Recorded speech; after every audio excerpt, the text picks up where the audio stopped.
Welcome to my channel, welcome to this video. आज हम basic terminologies की बात करने वाले हैं इकोनॉमिक्स की, जो आपकी रिवीजन हो जाएगी आपकी इसके साथ और प्रैक्टिस हो जाएगी एमसीक्यू फॉर्म में ये वीडियो रहेगा। तो बिना देरी के स्टार्ट करते हैं। तो फर्स्ट वीडियो पे फर्स्ट स्लाइड पे जाते हैं। तो आप वाइज रीड कर सकते हैं इसको और मैं आपको साथ में हिंदी में थोड़ा ट्रांसलेट करने की कोशिश करूंगा और इसके आंसर मैं साथ साथ में देते जाऊंगा। आप पास करके वीडियो को आप अपना आंसर सोच सकते हैं या आप अगर गैस करना है मैं साथ साथ में आंसर आपको बताता जाऊंगा। तो पहला क्वेश्चन है, which of the following is not the function of RBI. Reserve bank of India का इनमें से कौन सा फंक्शन नहीं है? तो ऑप्शन है bankers bank and lenders of last resort, यानी कि बैंकों का बैंक जहां से बैंक लोन या क्रेडिट ले सकते हैं। दूसरा कंट्रोलर्स ऑफ क्रेडिट। तीसरा है कंट्रोलर ऑफ क्रेडिट, यानी कि मार्केट में जो क्रेडिट है वो कंट्रोल करता है, कितना पैसा है मार्केट में कितना वो रेगुलेट करता है। तीसरा है स्टॉक मार्केट में जो पैसा लग रहा है वो सब भी देखता है। और चौथा डी ऑप्शन आपका रेगुलेट करता है स्मॉल स्केल बैंक्स को। तो आपको इसमें से आंसर बताना है। इसका आंसर है सी। तो सी कैसे इसका आंसर बन जाता है? पहला ऑप्शन बिल्कुल सही है, बैंकर्स बैंक है जी, लेंडर्स ऑफ लास्ट रिजॉर्ट जिसके पास बैंक जाते हैं। दूसरा ऑप्शन भी बिल्कुल सही है, कंट्रोलर ऑफ क्रेडिट मार्केट में डिफरेंट मैकेनिज्म्स के थ्रू, वो हम आगे डिस्कस करेंगे, कंट्रोल करता है क्रेडिट को। तीसरा जो है ये गलत है क्योंकि रेगुलेट स्टॉक मार्केट के लिए सही भी है, ये कंट्रोल नहीं करता।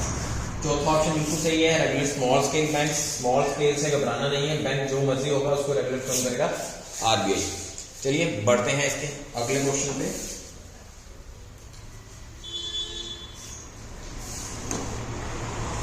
नेक्स्ट क्वेश्चन पे करेक्ट स्टेटमेंट आपको बताना है इनमें से कौन सा है। नीचे आपके ऑप्शन कोड्स हैं, आपको सिलेक्ट करना है कि इनमें से कौन कौन सा स्टेटमेंट करेक्ट है। तो पहली है सीआरआर जो है वो परसेंटेज ऑफ मनी है जो बैंक को रखना होता है। दूसरा ऑप्शन है reduction in CRR will lead to inflation, ये है। तीसरा है CRR can be used by banks for investment purposes, जो उनके पास सीआरआर पड़ा रहता है उसको वो किसी चीज में, गोल्ड में या किसी भी चीज में इन्वेस्ट कर सकता है। चौथा आरबीआई सेट्स द सीआरआर सोली। तो इसके ऑप्शन आप पास करके गैस करना चाहें तो कर सकते हैं। आंसर पे जाऊंगा तो इसका आंसर है सी ऑप्शन। अब सी ऑप्शन कैसे बन गया है ये देखते हैं जरा। सीआरआर जो है वो परसेंटेज है, ये बिल्कुल ठीक है। दूसरा reduction in CRR will lead to inflation, ये आपको आगे एक्सप्लेन करूंगा, लेकिन ये बिल्कुल सही है। सही कैसे ये आगे देखेंगे। CRR you can be use नहीं, सीआरआर जो है उनको, इसकी फुल फॉर्म ये कैश रिजर्व रेशियो। तो जो है ही कैश, जिसके नाम में कैश है, तो वो कैश में ही आपको रखना पड़ेगा सभी बैंक्स में। चौथा तो ये गलत, चौथा ऑप्शन जो है आज भी डिसाइड करता है, ये बिल्कुल सही है। तो first second and fourth, first second and fourth, तो सी ऑप्शन आपका सही हो जाता है। इसके साथ आप आगे देखते हैं कि सीआरआर और इन्फ्लेशन का क्या रिलेशन है। अगली स्लाइड ब्लैंक पे आपको ले जाता हूं।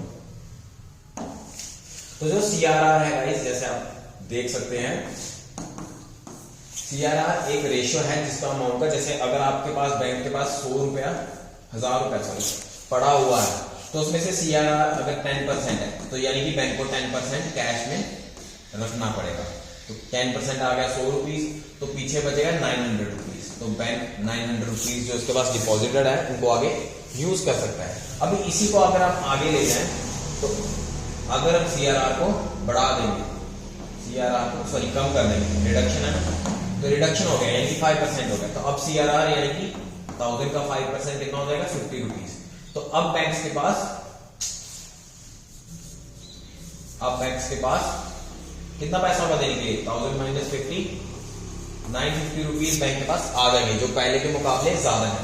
जब मार्केट में पैसा ज्यादा आएगा, हर किसी के पास जब पैसा ज्यादा आ जाएगा, ये इंडिविजुअल है, अगर इनके पास ज्यादा आ गया, ठीक है, ये कोई कमोडिटी है, ठीक है, तो इसको खरीदने के लिए पहले एक के पास अगर पैसे थे, ठीक है, मान लीजिए ये 10 रुपीज, ये इसी के पास 100 रुपीज थे, तो ये अफोर्ड कर सकता था। ये 20 रुपीज के साथ अगर इसी को 20 रुपये लगा देगा तो बाकी कहाँ पे जाए, ठीक है। तो इस तरह से अब जब मार्केट में पैसा आएगा तो इसके पास भी पैसा आएगा, इसके पास 50 हो जाएगा, इसके पास 50, ऐसे पैसा बढ़ जाएगा प्रोपोर्शनली। तो जब बढ़ेगा तो कमोडिटी की डिमांड बढ़ेगी, सभी खरीदना चाहेंगे, जब डिमांड बढ़ेगी तो इसका रेट हायर होता जाएगा। तो सीआरआर जब कम होगा तो मार्केट में पैसा बढ़ेगा, सीआरआर का मार्केट से लेना देना सीधा, तो मार्केट में पैसा बढ़ेगा, जब मार्केट में पैसा बढ़ेगा तो इन्फ्लेशन भी बढ़ेगा। तो ये आपका ऑप्शन सेकंड था, ठीक है। आई होप क्लियर हो गया होगा। नेक्स्ट पे चलते हैं। सेम है गाइस, आपको इसमें से भी करेक्ट पहचानना है कौन सा है, ऑप्शन नहीं शो हो रहा। इसमें आपको पहली स्टेटमेंट दी गई है, repo rate is the rate at which RBI lends money. तो रेपो रेट जो है वो ऐसा रेट है जिससे बैंक पैसा ले सकता है, जो आरबीआई बैंक को पैसा देता है वो कौन से रेट पे देता है, रेपो रेट पे। दूसरा है reverse repo is the rate at which RBI borrows money from the bank. तो जब आरबीआई लेता है उसको बोलेंगे रिवर्स रेपो। तीसरी बात करेंगे तो reverse repo is always higher than repo rate, ये तीसरी स्टेटमेंट है। और चौथी है reverse repo injects money into the monetary system, ठीक है।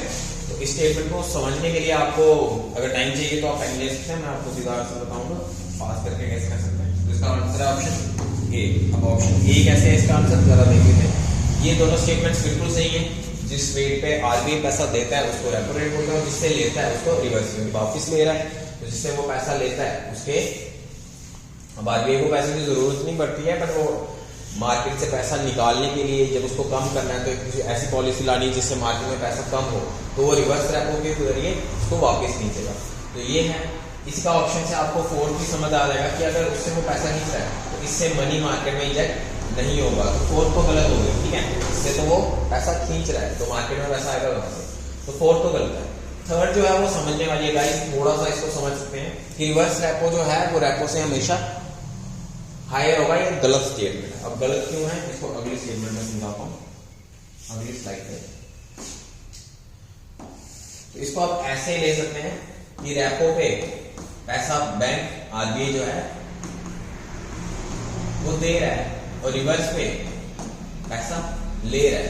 तो बैंक्स जिससे पैसा लेते हैं, जिस पे से पैसा आपसे लेते हैं, यानी कि जब आप बैंक्स को पैसा देते हो वो रेट ज्यादा होता है जिससे आप लेते हो, तो ऑब्वियसली जब आप लोन लेते हैं तो वो हायर होता है, ठीक है। ये अगर मान लीजिए 12 to 20% है तो आपको ब्याज मिलता कितना है जब आप बैंक को रिवर्स में वापस देते हैं। बैंक को जब देते हैं आप, तो जब बैंक को देते हैं तो ऑब्वियसली वो कम होता है, 4 या 3% आपको आजकल मिलता है, डिपेंड करता है लेकिन इतना ही रहेगा, तो ऑब्वियसली आपको रिवर्स में कम ही देखने को मिलेगा। पर वो स्टेटमेंट गलत था, तो फिर से देखते हैं।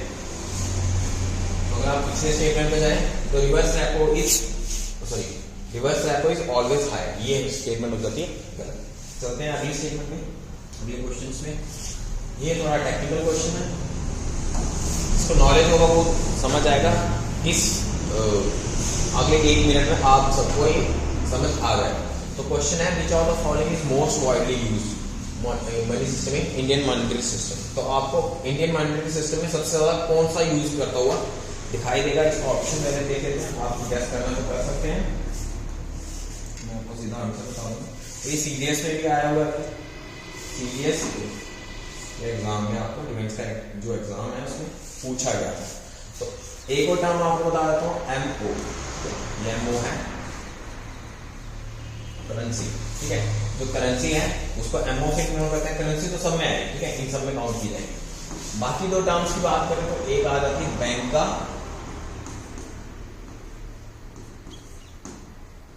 डिमांड डिपॉजिट और दूसरा टाइम डिपॉजिट, और सेम पोस्ट ऑफिस में आपका डिमांड डिपॉजिट और टाइम डिपॉजिट। इसको समझते हैं, करेंसी तो सब में है। अब बैंक का डिमांड डिपॉजिट जो है, डिमांड डिपॉजिट और टाइम डिपॉजिट को आप ऐसे समझ सकते हैं, जो पैसा आप जमा करवाते हैं जो आप कभी भी निकलवा सकते हैं, जैसे आपके अकाउंट में जो पैसा पड़ा था आप कभी निकाल सकते हैं, उसको डिमांड डिपॉजिट नहीं है। और टाइम डिपॉजिट है जो आपने टाइम के लिए फिक्स किया हुआ है, ठीक है, जो आपकी एफडीआई वगैरह एफडीज होती हैं वो सब कुछ आपका टाइम डिपॉजिट में आता है।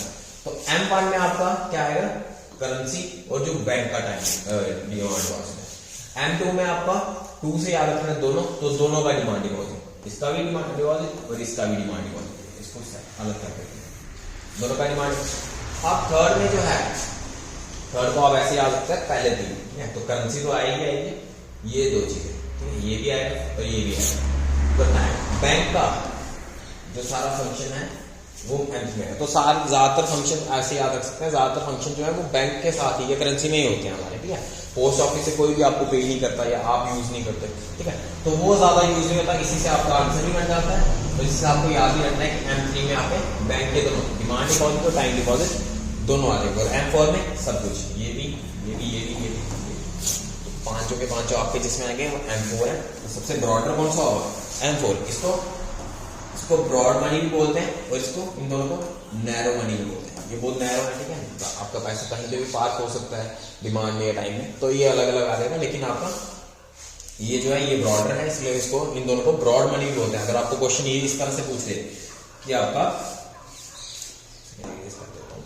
अगर आपको क्वेश्चन इस तरह से पूछ ले कि नैरो मनी में इनमें से कौन कौन सा, सॉरी ब्रॉड मनी में इनमें से कौन कौन सा नहीं आएगा, एमओ को भी अगर वो डाल दे तो ये नहीं आएगा, ये नहीं आएगा, ये नहीं आएगा, ब्रॉड मनी में ये दोनों आएंगे। और अगर इसी का उल्टा कर दें, तो नैरो मनी में कौन कौन सा आएगा? नैरो मनी में पहला, ठीक है, तो ये आप आई थिंक क्लियर होगा। नेक्स्ट पे चलते हैं। हाँ, ये स्टेटमेंट में आप देख सकते हैं सेम वैसा स्टेटमेंट पिछले क्वेश्चन की तरह। टॉप लिमिट एसएलआर की जो आपका स्टैंडर्ड लिक्विडिटी रेशियो होता है वो 40% है। टॉप लिमिट यानी कि इससे ज्यादा नहीं आपको करना पड़ेगा एसएलआर के लिए। एसएलआर जो है वो गोल्ड की फॉर्म में रखा जा सकता है, ये सेकंड स्टेटमेंट है। थर्ड स्टेटमेंट है मैक्सिमम लिमिट ऑफ सीआरआर, जो सीआरआर की टॉप लिमिट है वो है 25%। और फोर्थ ऑप्शन है आपका सीआरआर और एसएलआर जो है ये बैंक्रप्सी से प्रोटेक्ट करते हैं। तो ये चार ऑप्शन है, आपको आंसर लगाना है तो आप पास करके लगा सकते हैं। मैं ऑप्शन पे जाऊंगा, ऑप्शन बी इसका आंसर है। समझते हैं इसको कैसे, बी यानी कि फर्स्ट, सेकंड और फोर्थ। अब ये कैसे ठीक है, एसएलआर की टॉप लिमिट 40%, जी बिल्कुल, 0 से लेके 40% के बीच में आरबीआई आपका कुछ भी डिसाइड कर सकता है। SLR can be kept in the form of gold, जी बिल्कुल, एसएलआर एक ऐसा है जो सीआरआर है उसमें आपको पैसा कैश में रखना है, जो हमने पहले भी पढ़ा था। लेकिन जो एसएलआर है उसमें आप किसी भी फॉर्म में रख सकते हैं। तो ये सेकंड स्टेटमेंट ठीक होगी। थर्ड स्टेटमेंट रिपीट करें, इसमें सीआरआर और सीआरआर का बताया कि मिनिमम मैक्सिमम वैल्यू है 25%। तो ऐसा कुछ नहीं होता, इसकी मिनिमम मैक्सिमम कुछ नहीं होती, सीआरआर आरबीआई डिसाइड करता है, वो उस पे है। ऐसा कुछ नहीं है कि मैक्सिमम कितना मिनिमम कितना। तो ये बैंक्रप्सी से प्रोटेक्ट करते हैं। ऑब्वियसली जब बैंक आपका 1000 रुपए अगर उसके पास डिपॉजिट है, अगर उसमें से कुछ मान लीजिए 200 भी अगर वो रख रहा है तो वो बैंक्रप्सी से प्रोटेक्ट करता है। कैसे कि इन केस अगर सभी विड्रॉ करने में आ जाए, सभी को नहीं लेकिन लोग विड्रॉ करना चाहें, तो अगर इसने 1000 का 1000 अगर इसने मार्केट में इंजेक्ट कर दिया होगा तो इसके पास देने के लिए कुछ भी नहीं बचेगा। तो अगर ये एसएलआर और सीआरआर जो मैकेनिज्म है वो कुछ बैकअप के लिए आपके पास कुछ अमाउंट होती है कि अगर जिन्होंने डिपॉजिट किया उसमें से कुछ अगर निकलवाना चाहते हैं तो कुछ सम आपका बैंक के पास होता है अवेलेबल, ठीक है। ये आई थिंक क्लियर होगा। नेक्स्ट पे चलते हैं।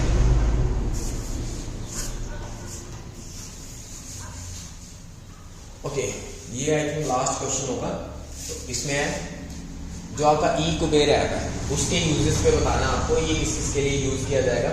तो पहला ऑप्शन है ये प्रायोरिटी सेक्टर लैंडिंग में सर्टिफिकेट इशू करने के लिए यूज किया जा, सॉरी परचेज करने के लिए यूज किया जा सकता है। दूसरा ऑप्शन है it can be use for purchasing RBI reserve. और तीसरा है it can be use for buying government, जो गवर्नमेंट सिक्योरिटीज होती हैं आपकी। तो गवर्नमेंट सिक्योरिटीज अगर आपको जानना है तो थोड़ा आपको उसके बारे में बता देता हूँ। गवर्नमेंट सिक्योरिटीज क्या होती है, सपोज आज गवर्नमेंट आपसे एक बॉन्ड इशू करती है, एक एग्रीमेंट या कुछ इशू करती है कि आज हमें 100 रुपए दीजिए, हम आपको 10 साल बाद 120 रिटर्न करेंगे। तो ये गवर्नमेंट सिक्योरिटी है, तो इसको अगर आपको परचेज करना है तो आपको ई कुबेर ऐप पे जाना पड़ेगा। तो ये ऐसा ऑप्शन है। और प्रायोरिटी सेक्टर लैंडिंग, इसके बारे में थोड़ा एक्सप्लेन कर देता हूँ आपको। पहले इसका आंसर देख लेते हैं। इसका आंसर गाइस आपको मिलेगा कमेंट्स में, कमेंट में आपको पिन कर दिया जाएगा।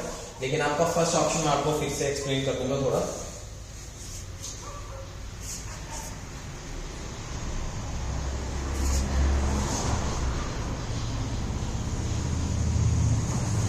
प्रायोरिटी सेक्टर लैंडिंग, इसको प्रायोरिटी सेक्टर लैंडिंग सर्टिफिकेट, इसको पीएसएलसी बोलते हैं। प्रायोरिटी सेक्टर क्या होते हैं, गवर्नमेंट कुछ सेक्टर्स को एज अ प्रायोरिटी घोषित करती है कि बैंक्स को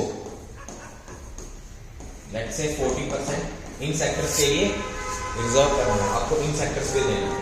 ठीक है, like agriculture, development process, development projects जो होंगे उनके लिए, और इंफ्रास्ट्रक्चर बिल्डिंग या एजुकेशन के लिए, एजुकेशन पे लोन लिया, ये सब के लिए उसको 40% देना होगा। अब ये सर्टिफिकेट उनको इशू किए जाएंगे, बैंक्स को इतना सर्टिफिकेट शो करने पड़ेंगे कि हाँ इतने सर्टिफिकेट, इतने उन्होंने लोन इतने % के लिए इन चीजों के लिए दिए।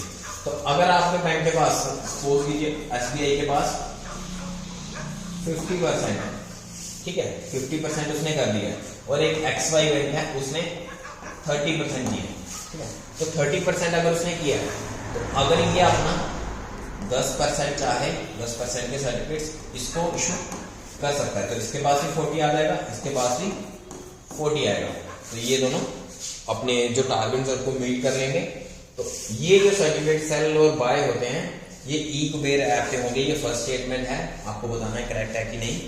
तो इसके साथ आई थिंक स्लाइड्स खत्म हो चुकी हैं। थैंक्स फॉर वॉचिंग, और ये मेरी फर्स्ट वीडियो है, तो अगर आपको ऐसी ही वीडियोस और पसंद है, हम काम करेंगे अभी। आई नो कुछ फ्लॉज होंगे, कुछ कमियां पेशी होंगी, तो जरूर बताना, शेयर कीजिएगा, और do comment guys, keep supporting. Thank you sir, thank you very much.